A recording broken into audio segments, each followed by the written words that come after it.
cameras. They are also providing those situation reports, letting us know how the team is working inside the spacecraft, what they're seeing, and how they're feeling about it. Those first blocks of teams will last about an hour, and the crew members are approaching the halfway point into their first observation block. A reminder, we have 5 of those blocks today. So they're approaching this halfway point, during which the crew at the window will switch roles. One will begin taking pictures, and the other will be making annotations on their PCD. That's portable computing device. As you heard discussed, both of those crew members at the windows are recording audio of what they see. They are putting on headsets and recording audio into their portable computing devices. Obviously, we are not hearing this right now. This is going to be sent down to the science team, and they will be able to analyze that at a later time. They'll be discussing with each other. What we are hearing, though, and we'll continue to hear, are those science sit reps a few times every block. Once this block is complete, about 40 minutes from now, we will have the team studied, asking what is switch. That means pilot Victor Glover and roll integrity, looking out of window 1. I think I may have misreported earlier saying that it was Tycho going over the horizon. That was Copernicus I was referring to. Apology. It was Copernicus is what is farthest bounding to the east window, and that is now like on the horizon or just past it.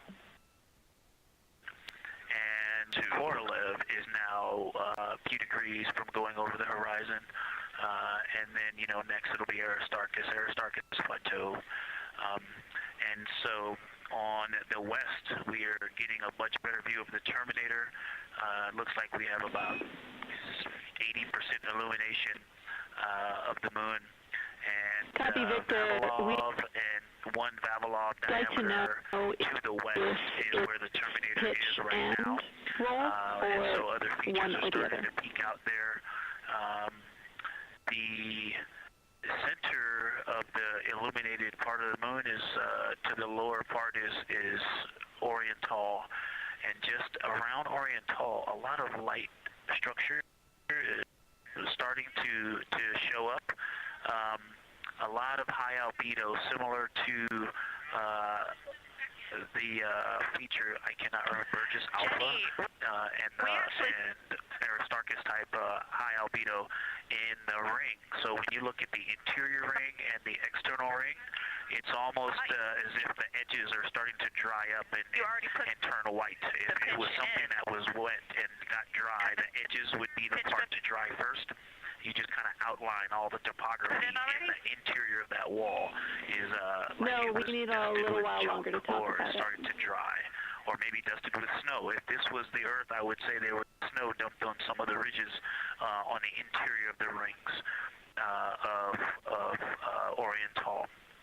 Also, an interesting part of the discussion that I heard between Reed and Jeremy is that from Glushko to Grimaldi, there are 2 dark features there that look like commas, but in the wrong direction. But there's also a lot of the window is changing. Interesting, just a lot of geometry, little squiggles and dots and lines that are starting to stand out as more small features come into view.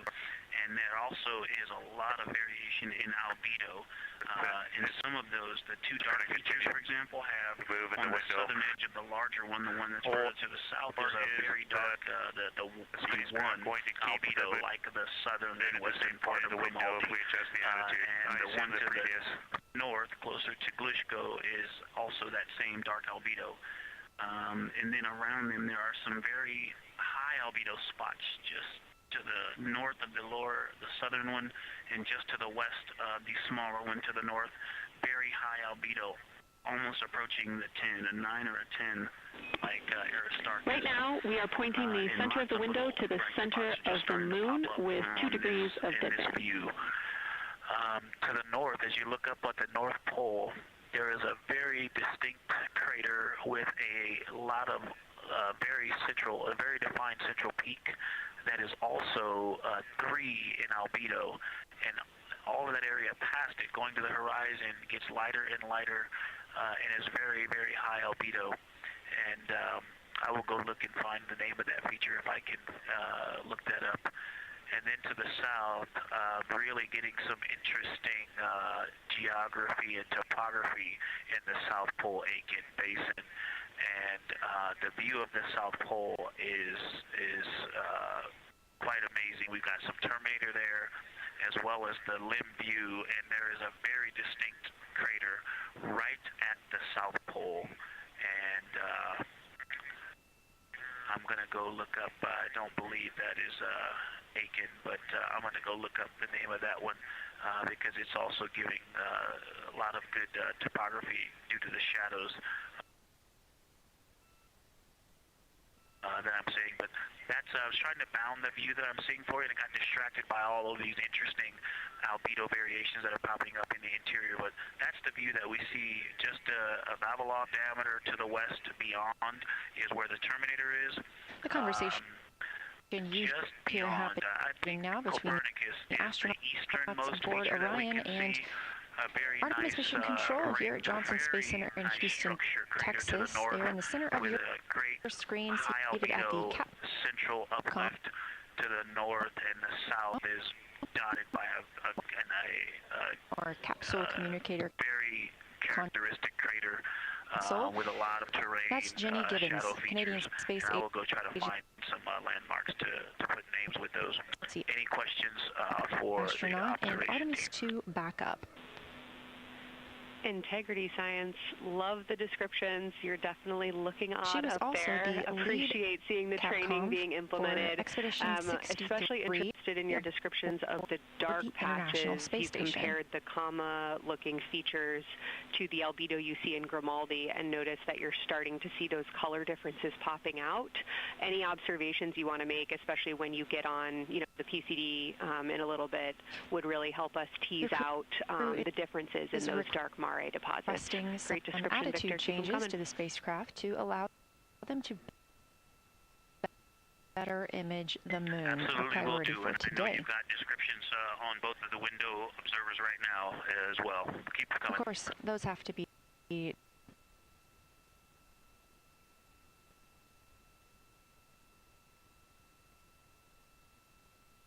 discussed on the ground before they are put into work aboard the spacecraft, so the team is taking some time to do so.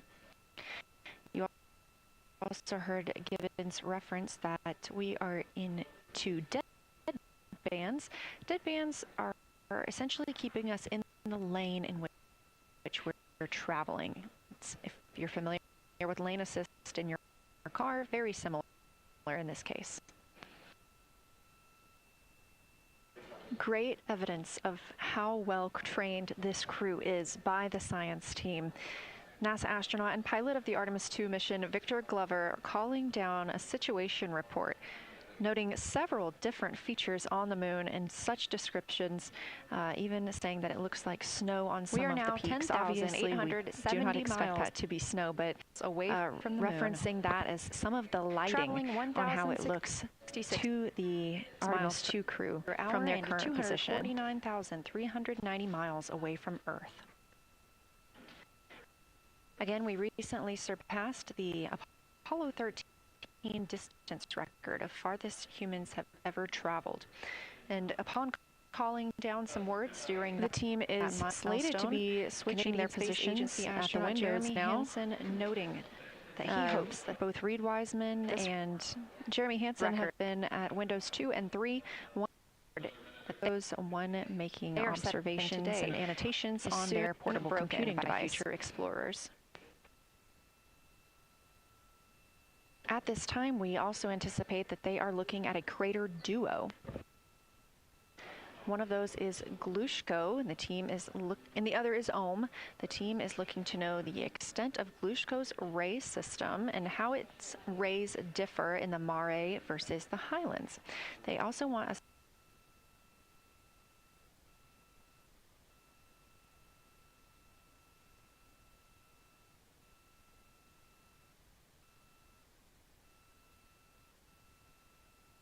the team to compare the ray systems of Glushko to Ohm.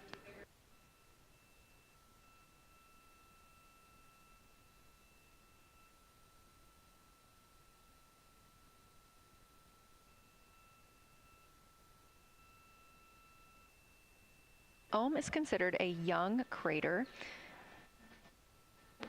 And if you've ever seen a photo of the Richat structure, it's also known as the Eye of the Sahara. It's 40 kilometers in diameter, and that could fit within Ohm's interior.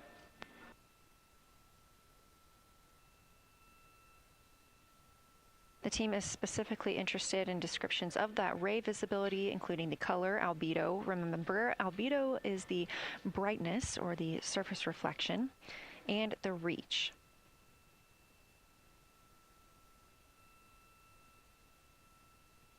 Again, I am using the same lunar targeting package that the crew is referencing on board right now. This helps keep them on time as well as prompt them for when they need to make a call down to the science team and report what they're saying.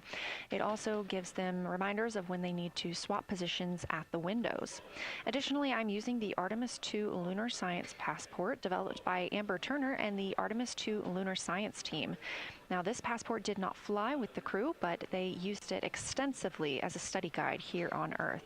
So a lot of the descriptions and comparisons you hear today are developed directly by the science team.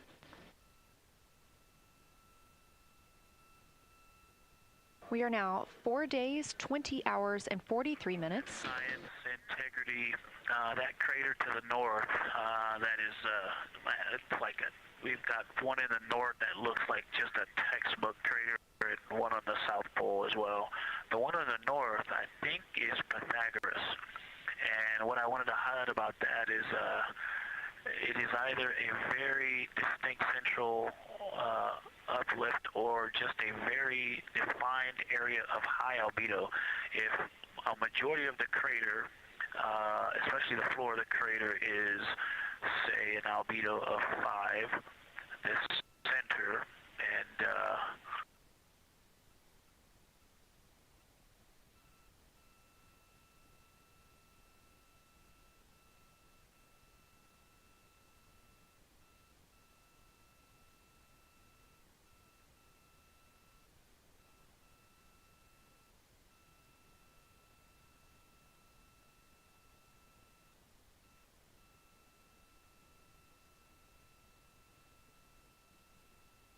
This is Artemis Mission Control. We are standing by for the beginning of lunar flyby.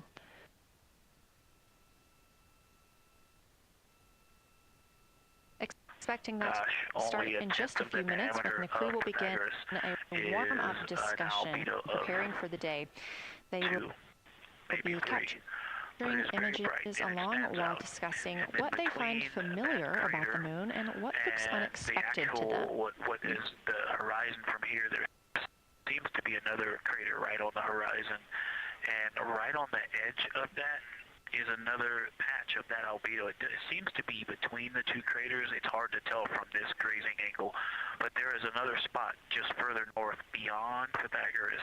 Between the two, I can draw a picture of this one and show you where that very high albedo, again, another 2 albedo surrounded by 5 and most of the area bounding it.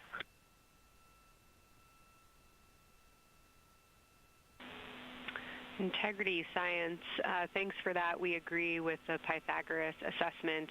And as a follow-up to your previous report, the SIR had questions about topography comparisons between the North Pole and the South Pole of the moon, if you're willing to provide words on that.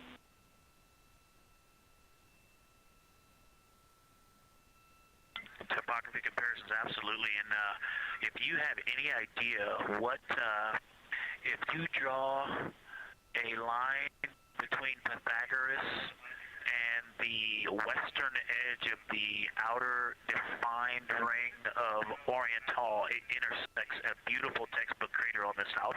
I would love to know the name of that. The topography differences, now the South Pole has a little bit of a benefit that it has more terminator, and I can see a little more shadowing there, but there's a nice crater right at the South Pole, so that's the main thing defining the topography there. Seems to be quite a bit of elevation change. I can see some very jagged shadows, a 90-degree just to the west of that crater at the South Pole. I can see a very distinct change in the shadow directions, indicating, I don't know, a very high wall or a very deep canyon just to the west of that. And in the north, it seems to be that from sort of the edge of the mare that's dark, which is maybe 1 Pythagoras diameter south. If you draw a ring about that, maybe the top 7 degrees of the moon, and just draw a ring around that, the near side is an albedo of 5 and looks quite smooth from here. And then along the same edge of the mare, the edge of the mare that kind of Grimaldi's just outside of, Gluco is just outside of, Carroll Crater is just outside of, and you start to see the stark differences between the darker Again, just 7, minutes away from the official 5s and 6s, start of lunar flyby. If you follow that line up to the north, when it is that line is timeline also for the where crew, the change in topography happens at the North Pole. The line defining the light and dark on the edge of the mare that you can see from Earth. Draw that line, roughly the midpoint of all that, straight to the North Pole. We are currently 10,726 miles away from the moon. This view on the left dotted by Pythagoras and its next door neighbor crater. And then on the far side, you see a lot more cratering and a lot more topography. And again, the coming far side from has the camera on one of Orion's solar arrays. A variation in the topography. It seems to be more jagged and a more challenging place to find a place to land and to even traverse in the south. All around the South Pole, and at the North Pole, it seems to be it would be more challenging to translate on the far side of the North Pole compared to the near side of the North Pole around Pythagoras. Copy all, Victor. You really help paint a contextual picture of what you're looking at. We really appreciate the way that you're guiding us into the areas you're seeing by drawing comparisons between recognizable features. Thanks for that. Other conversation points while the crew Kelsey, another little science sit-rep moment. Something I just heard from the window team is the more I look at the moon, the browner and browner it looks. I thought that was an interesting observation. The two observers They'll be have looking been on to orient themselves no hardware using issues. major They did landmarks start to talk a little bit about another feature that you'll hear more about on the recordings that they call the handprint. That was at the end of their Glushko and before they moved into their current target. They thought that was worth chatting a little bit more about. They'll have 10 minutes for that warm-up discussion. Houston copies and concurs.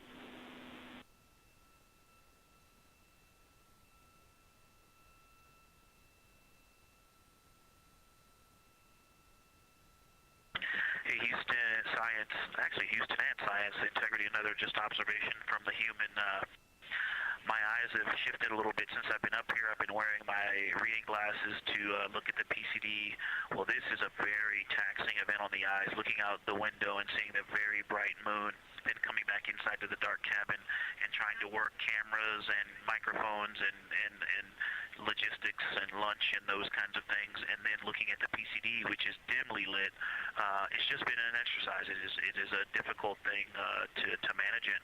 I'm up and down on the glasses and then having to wait as my eyes adjust when I come back in. As soon as I look back into the cabin from looking out the window, I can feel my eyes adjusting, and I just have to work through it as they adjust.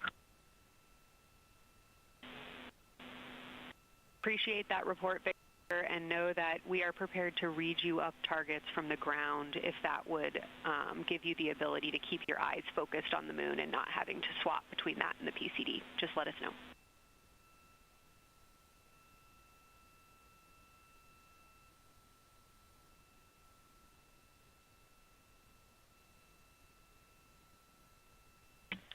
Yeah, we appreciate that, Science, and we will also do that for the window teams, and we'll back each other up that way as well. But we appreciate that. We may take you up on that. Thanks.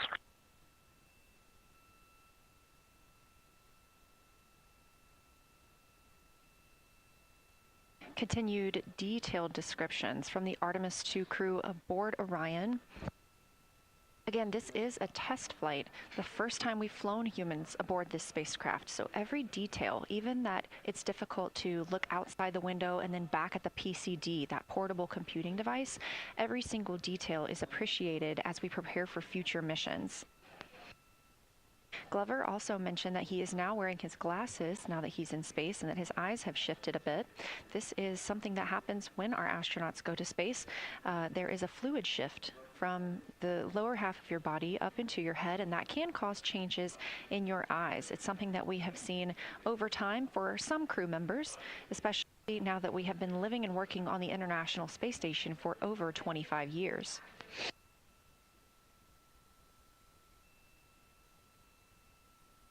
Again, it's clear that these Artemis II astronauts have undergone extensive lunar science training, including classroom instruction, fieldwork, and high-fidelity simulations. Training expeditions even took place in analog environments like the Icelandic Highlands and the Kemasassen impact crater in Labrador, where crews practiced identifying and describing geologic features under varying conditions. We have 2 folks at the window deep into discussion. Additionally, here at Johnson Space Center, Orion mock-ups were used to rehearse crew choreography, including three-dimensional space management with an inflatable moon globe to simulate the flyby. And while on Earth, the crew also used that small lunar passport that I mentioned with descriptions, photos, and prompts to help them study the features we hope they'll see. Now, this is a view from their lunar targeting package at this time, helping them determine what they're seeing on the moon, as well as on the left, keep up with what their next target will be. As you can see, we have got a long list and an exciting day ahead of us. We're really excited about this target that's kind of new to us. We're oriented. It's now been 4 days, 20 hours, and 53 minutes since Orion launched atop the Space Launch System rocket from Kennedy Space Center in Florida with our 4 crew members aboard: NASA astronauts Reed Wiseman, Victor Glover, and Christina Cook, and Canadian Space Agency astronaut Jeremy Hansen. Overall, taking in this view, we also are noticing that it is. The Artemis II crew passed a major milestone today when they passed the Apollo 13 distance record at 12:57 p.m. Central, 1:57 p.m. Eastern. That Apollo 13 distance record was 248,655 statute miles from Earth. And Houston, another observation, we love the report, Christina. Thanks, and you nailed it on why we added photographs before, but it's very apparent. As you'll see in the prompts, we're looking for comparisons to the comparatively much older Hertzsprung compared to the younger Oriental. Most of them are pretty small. There's a couple that really stand out, obviously. And what it really looks like is like a lampshade with tiny pinprick holes and the light shining through. They are so bright compared to the rest of the moon. We copy, Christina. Thank you. Looks like you guys might be doing it, but remind you to swap positions at the window and take your SD cards with you. We're loving everything that you're calling down, so keep it up. Control. That was the voice of Dr. Kelsey Young speaking with the astronauts aboard Orion as they begin their observation period and lunar flyby. NASA astronaut Christina Cook reporting their view of Hertzsprung Again, Basin. Orion previously surpassed that the Artemis here is looking for Apollo 13 greatest distance from Earth by humans. That was 248,655 statute miles from Earth of the basin, and Orion now 250,294 miles away from our home planet. The spacecraft is 9,033 miles away from the moon and growing ever closer. This is considered at its closest approach. It'll be about 4,070 miles away, and we will make sure we confirm what that distance ends up being. This is an approximation and an estimate ahead of that moment. We're anticipating them to make that closest approach at 6:02 p.m. Central, 7:02 Eastern, when they are in a loss of signal, transiting behind the moon. They will be the first humans in over 50 years to fly behind the moon and lose contact with Earth. We will regain that contact about 40 minutes later as they reconnect to the Deep Space Network, emerging from behind the moon, and we will look forward to seeing an Earthrise. That's albedo, looking at surface brightness, or the amount. Again, the crew is currently in their position swap portion on their timeline.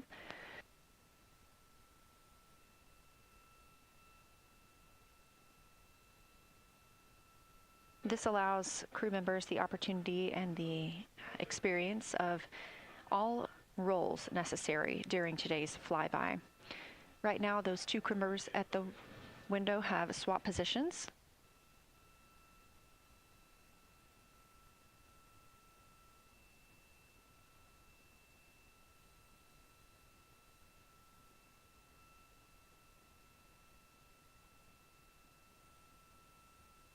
A few more terms that we hope to hear today during the crew's sit reps or situation reports include embaying. This refers to one feature. Again, the crew at the windows swapping positions. Right now, that crew is Commander Reed Wiseman and Mission Specialist Jeremy Hansen, while Victor Glover and Christina Cook serve as their support flyby crew members. That's why you are hearing Victor and Christina doing those science situation reports. Those voices will change in about 30 minutes when they take a turn taking photos and making annotations while at the window. Earth looks way brighter, so the Earth itself seems to have a much higher albedo than the moon.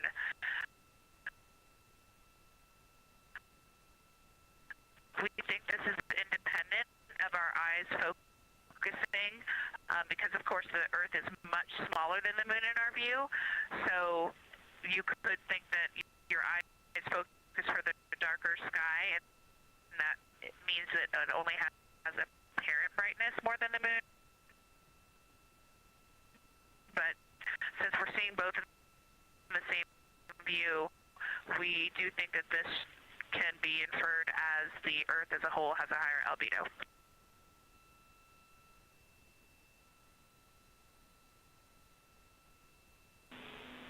Great observation, Christina, and reminder that as you're starting to look for those subtle color and albedo variations on the moon, the relatively bright albedo Earth might make those a little bit difficult, but as your eyes continue to adjust, we expect you to start to see more nuance on the moon. Thanks.